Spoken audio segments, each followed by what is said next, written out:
Hello, everybody. This is Bart Sharp, and you are on Becoming Quantum Conscious at United Public Radio Network and UFO Paranormal Radio Network at 107.7 and 103.5, broadcasting out of the beautiful city of New Orleans, Louisiana. Also, we're on the UPRN Talk Radio website, Roku, YouTube, and Facebook. Wow. Hope everybody's doing well out there. There's all kinds of different things happening. I'm glad January is over. I'm not a January person. I have a January curse personally. That something weird always happens to me, and there's really not much I can do about it. I just have to bear it. It always surprises me. I'll tell him, and everybody goes, "Oh, you got emotional issues there." It's like, yes, I've looked at the emotional issues. I'm really good at that type of stuff, and still they keep coming up. Life is full of highs and lows, and we just can't have much polarity about our lows, much like with our highs. And if we live both of them fully, they just keep getting better. And that is my thought for today. And I think it's a profound thought because it pairs up with who we have as a guest today, Collette Corcoran, who the last show we had was one of my favorites of 2025. So welcome to the show, Collette. Well, thank you, Bart, and it's absolutely amazing to be back. And wow, you've set the bar high for this show to be really as interactive as the last one.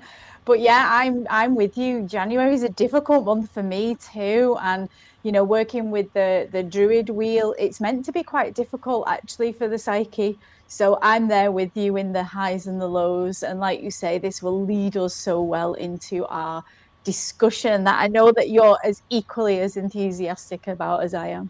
Oh, I love this topic, which the topic today is when Eros meets Logos, living with charity, soul, and purpose. Um, I just love it. Um, so I just wanted to start the show with giving a little bit of your bio.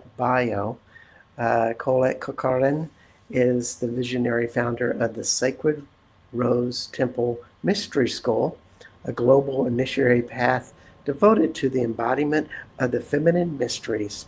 An international teacher, Druid priestess, and faculty member at the Shift Network, Collette guides women into deep remembrance, where ancient wisdom, somatic embodiment, and modern psycho-spiritual healing converge.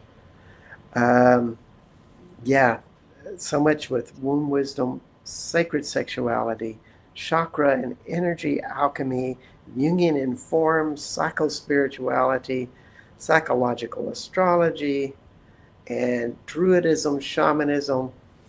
Yeah, you walk with a big package is all I can say. And I just... Been in my Eros. Yes, indeed you are. I just kind of messed up with my computer. There we are. I looked kind of bewildered. That's why. So here we are with Eros and Logos. Maybe we should start with, what did those words mean to you? Yeah, I mean, these are words that I've batted around in the many different subjects that I've studied in. And I think, looking at references from like Plato and the Jungian work and the Gnostic work, how do we kind of define those words in one stream? So I have, just to try to make it easier so that it can land.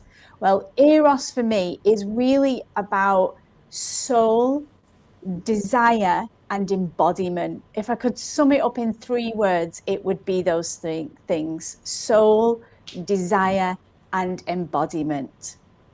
And logos would be mind, structure, and reason. Mm. And it took me a long time to nail those words down, but they were words that I felt also exploded open. So like if we go to logos and mind, we could like think of intellect and, you know, strategy and all of those things. But I think it's such a huge topic, isn't it, Bart, Yeah. to define such huge subjects. So just for those who kind of glossed over, maybe they got a blankness in their mind or something. Those six magic words that you said, could you just state them again?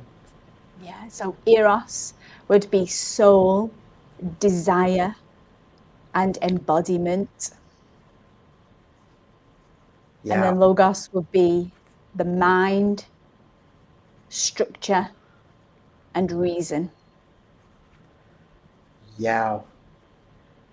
We could just go on and on about all of what that is. I mean, when Mm. you work with this something in the shamanic realms and the intuitive realms and psychological or emotional, spiritual development, those words are kind of like key words. You know, how do you find your desire to be who you Mm. are? What is your soul? What exactly? Well, I don't think you can get an exact description of that, at least in my book. That's a hard one. It's that essence of who you are. When it, Mm. is that how you see it? Yeah, I mean, who are we to kind of try to even label that apart from trying to explain only through our own experience of it? How do we feel? What's our experience of our own version of what soul is? Because, you know, philosophers over the years and psychotherapists and shamans have tried to describe it, but I think it's an experience that you can word from your own personal, you know, experience of it, and you go for it, you try that because I try to define it, and it kind of gets you into this really deep, well, thought process, logos, and a Mm-hmm. really deep feeling process, eros. So Yeah. I think what you did was genius. To write those words down is to really begin to explore them. So if you even just start there with those six words on a piece of paper and then start to just map them, like what do they mean to you? How do you experience? What conversation does it bring up for you? What debates? That would be a huge way to start to explore these two at a very foundational level. Indeed. And I think so many people that are wanting to have a higher vibration of consciousness or spirituality, soul desire, embodiment is the question they're asking. They function in their mind quite well. The whole world seems to be very masculine and that's how it all works. However, for the last 20, 30 years, we've stepped into how do we find our desire? What is embodiment for me? And how does that drive something so much deeper, uh, soul oriented? Yeah, embodiment, I think, is a key word here. I mean, I really wanted to start off with embodiment because I think that we're living in a world largely, as you say, everything seems pretty crazy. And I think there's just this lack of foundational eros that begins in the body. We're very logos driven. We're like mind, intellect, thinking fast, what's next? The body was actually the first place I started on my spiritual journey as a somatic practitioner. I trained in yoga from very young, and the concept of the body opened up this whole field of eros for me. I could sense something that was happening in me, touching soul, feeling desire, you know, feeling this something moving inside of me, and then inquiring with intellect or logos into that took me into studies. But I think it's really important, if we're to discuss these, is like, what does it mean to be in the body first of all? Because I think it's seriously, I feel 2026 is going to be about this. You know, we've got this fire horse energy coming in, and the fire horse is the body, horse is the body. So coming into the feminine principle, or the Eros, we can all start there. We are born in a body, we're born in a physical body. And what does that mean? And I wanted to start off with our viewers tonight just to get this as an experiential experience of Logos and Eros. So if I can, I'd love to start with the Eros and just get everybody to just take a minute to take a big deep breath and maybe close your eyes if you feel that you wish to do it this way. And just notice where your feet are first of all. And notice that you may have not even noticed your feet today. So just take a little hello to the feet and just begin to use your mind to crawl up the body, imagining the legs, the knees, and just find your seat where you're sat. And coming up into the heart, the beat of the heart.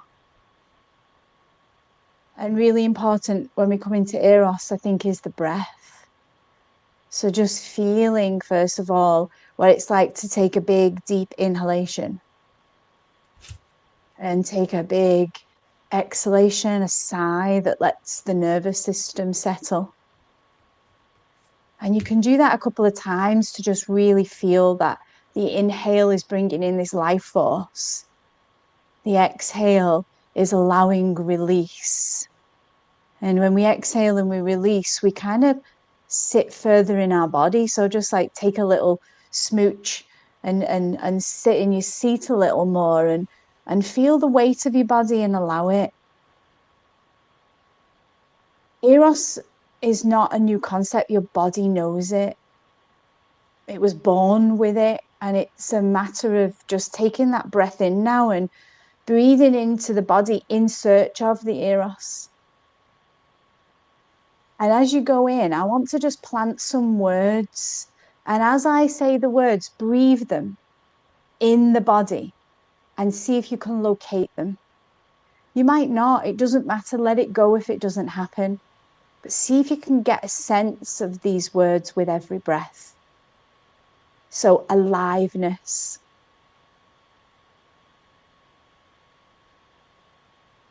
desire, embodiment,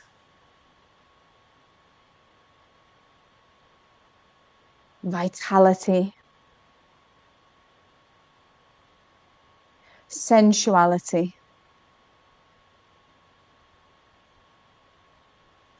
creativity, your imagination, intimacy,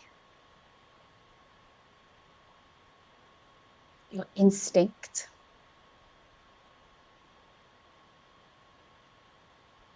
presence,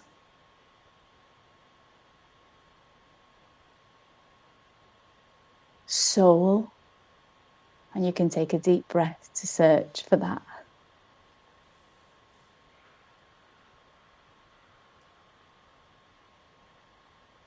Felt meaning,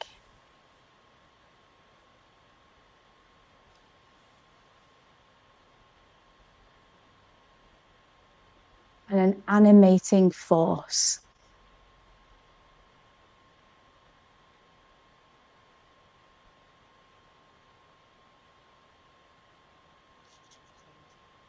Just feel with your inhalation and your deep exhalation as though you're enlivening all those words back in your body. They're already there. You're just activating them. That's Eros. There's some words that allow you to connect to the nature of Eros in your body.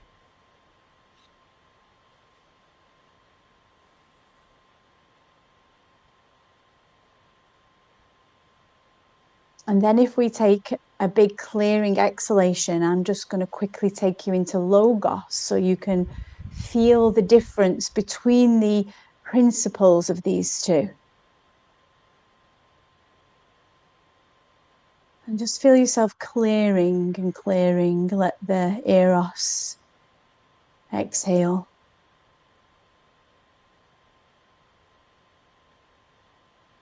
And And then you're going in search of the logos in the body. Where does it sit in the body as I say these words? Notice where the principle goes. When I say and you breathe the word clarity, discernment, meaning,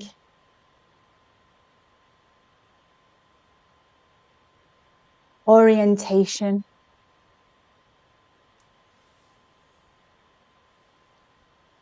structure,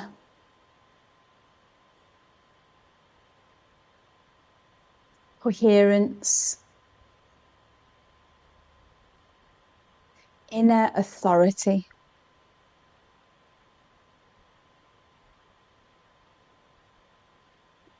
Conscious choice,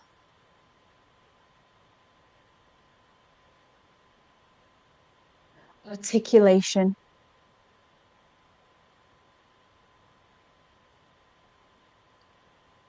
boundaries,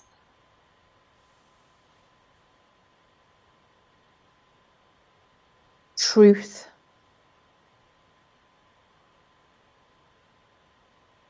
integration,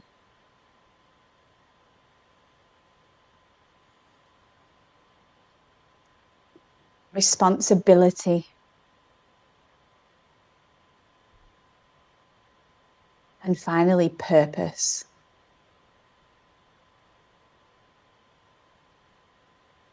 And then with your breath, just take in the activation of logos in the body. Mm. So how did that feel, Bart? What were you sensing as you moved Well, from one to the other? every word had a certain sensual activation in my body. One would be in the second chakra, one would be in the heart, different parts of the brain, different feelings that would show up that would resonate in a certain area of my body. It really gives you some insight about the soul. When we think about the soul, we think about, oh, this is our deep purpose that we've had all of our lives, and maybe it's past lives, and it rolls along through that, which I'm sure that has a big relevance. However, the soul's purpose is also being in clarity of the moment, about what facilitates you in the highest forms, or what you really find meaningful in your life. The soul follows in that development as well. Yeah. What a wonderful exercise. I could feel when I've done that exercise. I love that you've gone to soul, like your psyche's pulled you to something to muse upon and to feel into. For me, I get this really deep logos. For me, is very up here. I kind of feel all those words Mm-hmm. from the heart up. And then Yes, when I work with the Eros, it's more down in my body for me. And I yes. love what that exercise does. Is Bart just demonstrated that you're such you're the Mm-hmm. perfect student there, is that something will pull you to want to negotiate or speak with to it more. And for you, you went straight into that feeling and wondering of soul. So I think that's a really good exercise to play with these energies, principles within our bodies. Yes. It's funny, when you went to desire, it went into my heart, about what that source of desire is, which you would think, oh, that would be in my second chakra, or that'd be something very grounded in me. But no, it's that balance between the two. The desire is something that takes us to higher forms. Yeah, I mean, Plato said that what we desire, we do not yet fully possess. when he was Mm-hmm. speaking on Eros. So what you just see how like this philosophy's out there from these great Yes. minds, and you've just had this experiential like experience in your own body that led you straight from soul to desire. And that's the intelligence of your psyche. It knows these things. So yeah, that desire comes from what we do not fully possess.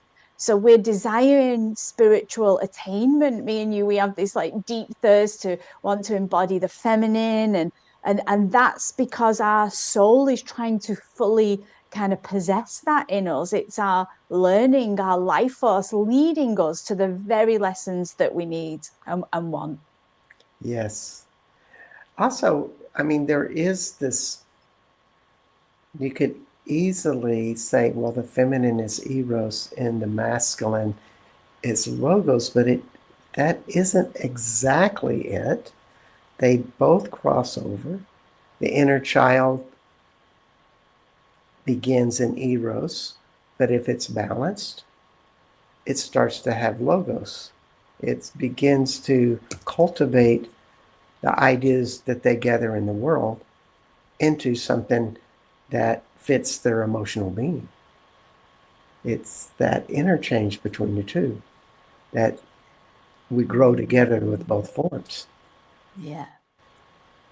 I think that's beautifully put. I love to work with anima and animus with women in my mystery school. I think it's very easy to determine that anima is the feminine principle and animus is the masculine principle. And they're, of course, linked to Eros and Logos. And they're very definitive through the sexual principle, which can bog us down. So Eros and Logos, I think, is the next step that I always take to go into. It's more looser. It has the more opportunity for you to engage in your own musings on or thoughts about. Whereas I find that with anima and animus, the male and female, that I tend to use it as a foundation for people to just kind of say, what does masculine energy look like in me? And what does it feel like for me in feminine energy? That's what I did all the work with my Jungian analyst, is really understanding what was very masculine behavior or feminine behavior principles. And then I could then easily work with the Eros and Logos, which seemed like a whole ocean of things that were more difficult for me to grasp hold of. So that's why I think the Yeah. words were helpful for me to like drink in, think about, sit with, work with, because all of this is, up here. Mm-hmm. It can float around Eros and Logos. And that's what the Eros principle really asks us to do, is to bring it into the body. And I find that a lot of people get stuck with this on a spiritual path Oh, they do. and make action, take action from it. Yeah, and that's, I just wondered how many people do you encounter with clients and in your classes and various encounters where everything in their desire was formulated by their parents. In other words, they're doing their life because they thought their mother wanted them to do it this way. And they turn, 30, 40, even 50 years old, and they're going, I really don't know what my desires is. I mean, there's real typical ones like, oh, I want to have success. I want to have romance. I want to have these things that everybody's doing, but I know there's something deeper. What the heck would that desire be for me? You find people like all, that? all, all. Unless you're not conscious of it. I think everybody has been shaped by, we're all trying to still please the parents. Either we're conscious of it or we're just not conscious of it. That has shaped us for sure. I mean, who deep down inside in a child wants to disappoint their parents? Zero. We might go through rebellions later on. I mean, I definitely did that. But I think I got to a point, as you say, that my own desires became really apparent. It felt rebellious. And actually, I hadn't realized, even though I rebelled massively, that even the rebellion was caught up still in trying to please them or displease them. So, yeah, one had gone through that stage. And then it takes a lot of bravery, doesn't it? Especially if the parents are living, to say, this is who I am. And I remember leaving like the educational consultancy and my home and my marriage and everything. I'm thinking my parents are going to think I've lost the plot. And they did. That was the beginning when I said, I don't care what my friends think, what my mum and dad thinks, what my siblings think, what the community thinks, because I was holding a big spiritual community space back in England. I'm giving this up and I'm going to change my life. And that, I think, is when Eros fully awakened, not fully, and no one's there, but really awakened in my body. And I could not do anything to push that down anymore. Mm. What does it feel like when you find it? It's all consuming. It's horrific because you have this logos eros pull that they were not integrated for me at all.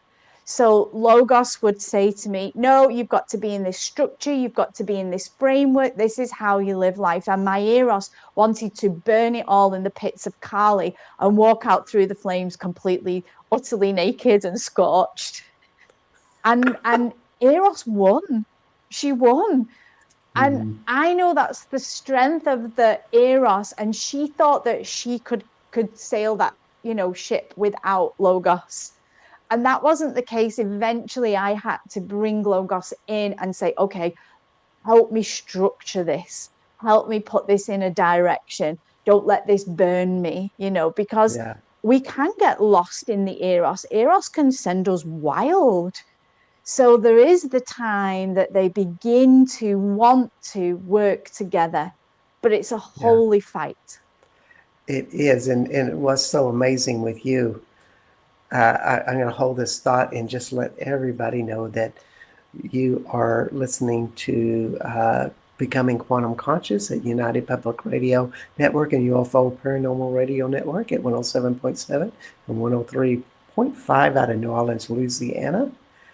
My name is Bart Sharp, and our guest today is Collette Corcoran.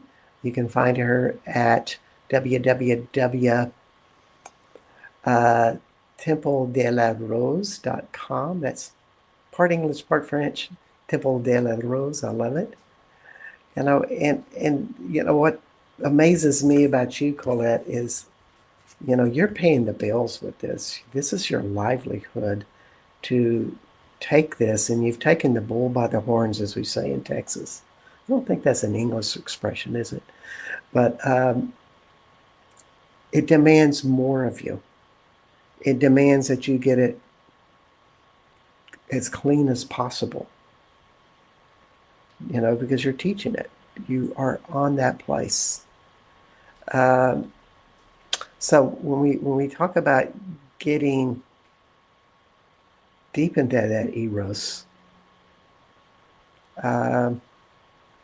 you're carrying such a exploration for everybody with that. And at the same time, you're trying to have a balance with that by running a business. They both demand from you, I'm guessing. Yeah, I mean, I feel quite emotional as you said that because it's not been easy. Like, we can sit here, I can say, oh, it's very glamorous doing the work I do. It isn't. It's been super difficult. It's challenging. I am constantly having to hold myself accountable for doing the inner work myself, as well as, I've got to be running forward with clients biting my heels. And if they're not biting my heels, I'm not creating enough space for transformation. And in order to create transformation, I need to transform as well. So it's been really, really, I look back and think, oh gosh, if I could have just stayed and not awoke to this life I could have been a adaptation, school teacher. Yeah. it would have just been a lot simpler. And there are days I sit and think, why did this happen to me? Like, why is there this pull that constantly is there from the minute I wake up to the moment I go to sleep at night?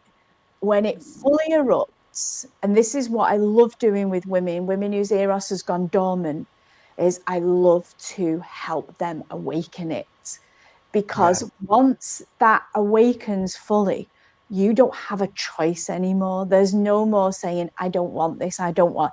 It really pulls you along, and you need to get that logos in order so that it can make it productive, purposeful, in support of community and humanity, and not self-serving. Well, it's always amazing me the role with women, because traditionally it's been you hold the matriarchy of the family, you hold the spirit of the family, you have babies, you make sure the whole family is managed and going on. It's super multitasking. And then in the last 40 years, oh, now you need to go out and get a job. You need to help support the family and become your own inner self through your work. And you're like, come on, I already got a job. But it's that huge demand that women are finding. I think it really makes women sometimes dig a little deeper, that they Yeah. have to I mean, find it.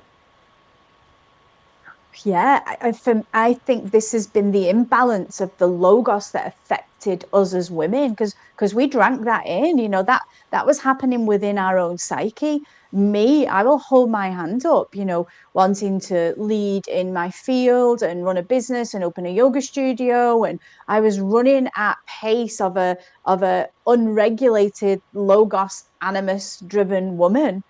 And it was on my mat in yoga that I found that Eros principle that was really trying to pull me back into balance. And this is where we come out blame to the sex, like toxic masculinity and all of that is nonsense. Like, because we hold logos and eros within us, these feminine masculine principles, the world out there is just a result of what's going on inside of us, regardless of what sex we say we are or identify with.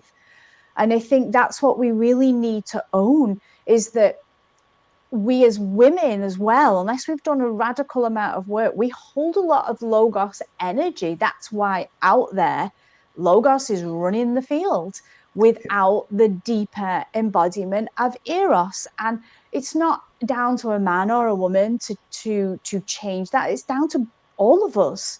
We all, in any gendered body, have I think we need to do this. We need to start looking at what our logos and what our eros is like within our own body first. Yeah, I totally agree. I just think of the masculine right now. It can get really simplified for the masculine in the worst ways, of that everything matters to money, physical gratification, and the security that you have both of those taken care of, and in good food, and they can get that simple, and it doesn't leave much space for anything else when you're in that thing. And then you want more of it and more of it and more power, and it never fills anyone up, whether you're a man or a woman. That's the part that seems to be missing. How does a logos persona learn to expand into more? In the body, ultimately, first and foremost, get in the body. We're also super fast, and this marrying of the two really calls for a slower, talking about the action, like living it now. We need to make sure that we try to simplify things, that we pull things back at a lower pace. We're kind of racing through life as a species, as people. That logos really needs to have this space to sit in stillness. I often ask women, when did you last, forget all your fancy spiritual practices. When did you just last sit still, breathe, and come to a still point? Mm. That in itself, everything, it's a vacuum, everything falls into that still point, to that peaceful point. That's where all the moving of the inner world can start to take form.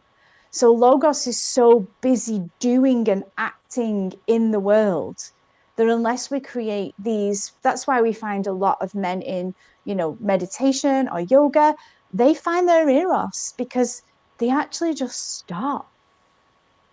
They just stop and let a rhythm come through them. And I think this is key, Bart. This rhythm that's inside of us that belongs to the earth, this frequency. How often are we tuned into that? That is the dynamic resonance of Logos and Eros meeting, the heartbeat, the internal rhythm, the Schumann, the beat of the earth. And we would have done that in ancient times. We would have been in resonance with that earth's heartbeat. And we've lost that. Yeah. And when we do lose it, we want gratification to stimulate us so we feel something. I was just reading about somebody, I mean, their diet's a famous person, I won't say the name. He's really busy, and he's like, obsessed with McDonald's French fries because they're stimulating and very salty. But it's kind of like, oh, I got to put something in me so I can feel like I'm moving. Whereas if you're in that stillness, you're actually moving. You're actually getting something to move inside of you that is real. How much do It's the you, yin and the yang meeting. yeah, how much do you recommend people just put all their attention to their heart and listen to other people with their heart in that quiet space inside? Yeah. Yeah. Few people can do that for themselves. Few people are unable to sit and listen to their own heartbeat and their own breath. So there's no way that that can correlate to another person. I say anybody who's looking for devotional practice, start simple. Listen to your breath, listen to your heartbeat. Try to get another person in a room and listen to their breath. Try and be in that rhythm, internal rhythm together. It's a very profound practice. It's a tantric practice of just breathing and feeling the heartbeat of another person in a room. That will stimulate the marrying of Eros and Logos as well. Yes, it is. And I always try to surprise my guests by asking this question at various times in the show and the listeners. Um, to tell you a little bit about Collette, she is a faculty member at the Shift Network, also has her own business and own classes and tours around, I guess, United States, England, France, doing classes of all sorts. You can find her work at www.templedelarose.com. But what else are you doing besides that? What if I missed in that equation that's kind of percolating? Oh, there's a big percolation going on, Bart. You're right to intuit that. So I've got a new body of work that came out through a dream of actually Logos and Eros that was analyzed. I had this really crazy dream that I put myself in a somatic position, and this photographer came in front of me and said to me, "That is the marrying of your feminine and masculine energy. Do that position." And when I took that dream, I was so excited by it because I had a feeling I knew what it was about. And my analyst went crazy and said, "This is a body of work." And I said, I know it is. So I've developed something called Mythic Movement, and I am teaching three retreats in France at a very beautiful chateau, and they're called Lady of the Chateau, and this is all on the mythic self. And basically, there's a wonderful German photographer called Ida. She comes and photographs the women as goddesses, Persephone or Venus or the Muse. And I've been teaching classes to women about the archetypes and how they embody, everything we have outside of us as the goddess or the god is just a projection that we're not owning inside of ourselves. So, Mm. how do we own the qualities of these gods and goddesses in ourselves? That's what they're there for. And so they feel really empowered by these activations. And when they get photographed, they have the real look of Persephone or the wild feminine or the femme noir. We're doing the dark feminine as well on one retreat. So this is a new body of work. But from that, I've just been speaking to a big retreat center this week in England where I will be doing something called Becoming the Archetype. So that works on the goddesses, and then they create their own archetype and step forward into their life, into this embodied archetype, whichever comes through their psyche. But they will be doing a lot of practices to activate the logos and the eros within their body so that Mm. something can come forward that steps up and say, I'm your archetype that's going to step you forward into the next part of your life. That's wonderful. I think when you really start to see what your archetype is, I use Rider Waite Tarot cards for this. In other words, in the last 20 years, there's been four major archetypal shifts I've made of being different personas, from the Fool to the Magician to the Emperor, and now the focus is strength, which strength is being able to do anything with as less effort as possible, but connected to as many things as possible. So it's all in the flow of life. Uh, that seems to be what my archetype is. So I just a big believer in that. So just a question for you. Is there anything else? Is there any other class that you got up there? Um, Yeah, I mean, I'm doing an online class soon. I think it's next week on becoming the archetype. And that class is going to be about how you develop this archetype that comes from your own psyche. I'll be doing an hour and a half class on that. wow. And I will be making as well, I have someone making oracle cards from those archetypes. So four women have already submitted the field and four cards have come out. So hopefully by the end of that class, we're going to have a full pack of cards that are generated from the people's submissions of this archetype. So that's going on next week. You are so out of the box, my friend. I've never heard of anybody approaching a workshop that way. It's so wonderful. Neat. Let's change the focus of the talk to what is it like when you start to really embody and act on or act through a highly developed eros and logos. I don't want to say balance, but full on. What's that like? What should we be looking for? It's about noticing everything in action rather than, we can get caught up in the ego about how we are and what we're like, but our actions are the truth about how our Eros and our Logos are running the show, shall we say. Mm-hmm. So this really helps with the women that I work with and with my own self into trying to, and it almost feels impossible, Bart, to feel how on a daily basis I'm balancing that because I'm a really bad student. Like today, I've worked all day. And so I've definitely been in Logos all day. Yeah. But I've recognized that. And I'm like, actually, how do I enter into no wonder like that my Eros today is lower because I'm too much in structure. I'm compressing the Eros into my laptop, into writing, into the Zoom calls. So this would allow me, say, for tomorrow, which I've already sorted, is that I need more Eros time. And what does that look like? So that would be sitting in meditation. I'm going to do a womb practice. It would mean maybe catching up with my creativity, going to a craft class. So it's really thinking on a mundane day to day basis who's running the show here. I often get women who say, I'm really shut down. I can't move forward. I feel really stagnant. I'm stuck. This is the sign that Eros isn't moving.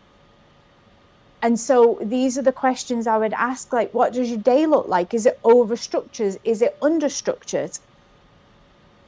And we can kind of make a, I always say Eros is like the river and Logos is like the banks. So the banks have to be there for the river to flow. So how are we creating the structures? Are we conscious of them, of how we allow this nature to come through? For me, Eros in our world is coming through sexually a lot because people don't know how else that works.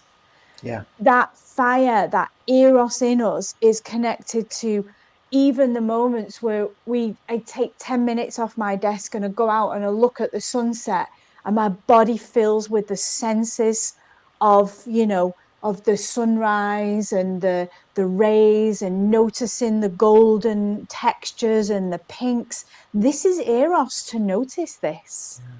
Logos does not notice that. They're too busy doing it. It's too busy holding. Well, just to go back to sex, I think a lot of people think of sex as tension and release. And it has components of anger that want to get released through physical gratification and, of course, mothering and caring, all of that put into that box. Whereas they're forgetting about expansion and nurturing, that really what sex should be. So it's almost like putting a band-aid on something when you really want this high spiritual experience. Does that make sense with sex? Completely, yeah. I mean, if you can speak to men about Eros and sex, like to pull the two apart, like when did you last feel Eros? What does that mean in your body? Kind of Yeah, erotic is more connected to women. They eroticize women, yet they're not owning it. That's what Jung would say would be the projection of the anima, the feminine principle of men on women, is that eroticizing of women, but pulling it back in. And what does eros and erotic and sensuality and creativity and all those things like feel like in a man's body? I work with loads of women, so I know what that feels like in women. I've had the words and the discussions.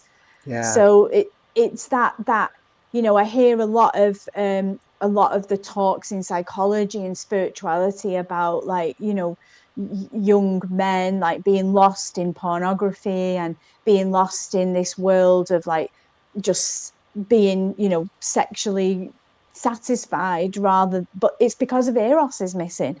And yeah, this comes back to the things like Plato and the philosophers. Our education system doesn't allow for imagination and creativity as much as it should. So, at a foundational level in education, there should be this exploration of these things in a varied and well rounded education system that would allow both sexes to explore this eros and yeah. not only then understanding it through the world of sex. Well, if we look at the male and female anatomy, the male is about giving.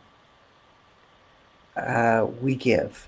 And men, I don't think, realize that they're trying to be selfish, like something needs to fulfill me and gratify me, whereas opposed to, no, I become the hero by making things and building things and giving to my partner and As a woman, she receives it and expands it, and then I get that back. And but it also is in creativity with men that they give, build, and something comes back to them. Uh, that to me has always been the male part that is different than women. And I don't think men are getting that too much these days.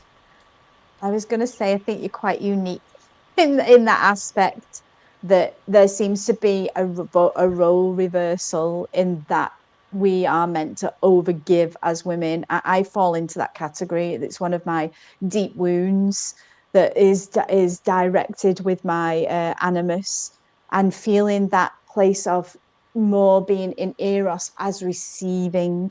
Receiving is one of my keywords that I work with Eros, is receive, receive, receive. But that's a consciousness that you've just Yeah, stumbled on, Bart. Not stumbled, I can see that you've yeah. really embodied that. You've Well, made that conscious in your body. and so when we look at a magician like you, if you're receiving as an observer, we're going, she's going to percolate and build some beautiful things. Flowers are going to come out of that mouth or out of your creations or whatever. That's going to be amazing Yeah, yeah, because you know how to percolate and build that in. yeah. And imagine our world if we were all doing that, men, women, whatever gender we describe ourselves as. It's like, imagine if that was what was all around us, that was the symbiosis that was happening inside our body. We would not be living in this war-torn, violent world that we're living in. Something's wrong inside of us. And I'm not one to point fingers. I'm one to say, there's a distortion worldwide going on. And the only way we can solve it is to work on the individual self. And I think Yeah, starting with defining logos, eros, male, feminine within inside the self can really give you some idea of where you're out of balance and where you can come into more harmony. And if we work all on being on harmony on the individualistic level, imagine what it's going to look like out there. We'll be truly balanced. indeed. That's wonderful. We're coming to the end of the show, so I want to have you end the show with just giving us a minute of a message that you would have for the world. And while you think of that and percolate that, I want to let everybody know that you've been listening to Collette Corcoran, and we are on the topic of Eros and Logos. But you can find Collette at www.templedelarose.com. My name is Bart Sharp, and this is Becoming Quantum Conscious at United Public Radio Network and UFO Paranormal Radio Network at 107.7, 103.5 out of New Orleans, Louisiana. So we say thank you to Cindy for joining in. So what wisdom do you want to end the show with, Collette? Something big, Bart. Yeah, I want to just say, first of all, that if anybody wants to have a feel into the logos and the eros, I've got a little survey that I can email out to everybody. And you can do, it's like a chart that you determine what you're in balance with. And then there's a synopsis at the end. I'm going to add some other little goodies to that. So you can, with my website, go to there and join my mailing list, and I'll send that out this week with all the details of this wonderful show as well that Bart gifts the world. But I want to just finish on saying, I think an important message is that, the whole world is a reflection of what's going on an individual level. And as much as we're all really suffering with the injustices that are going on at the moment, the greatest thing that we can do is go inward and take a look at ourselves and try to, in a loving, compassionate, and nurturing way, see how we are on an individual level contributing to disharmony, and really try to bring ourselves into more harmony, to bring the eros and the logos into that divine union within ourselves, and know that if we do that, that will be reflected in the wider world. So we can do this, and we have got the power within us. We're not victims. This isn't all going to end dreadfully. This is a deep awakening for us to do the work so we can create the world that many of us and all of you that listen to Bart's show do envisage.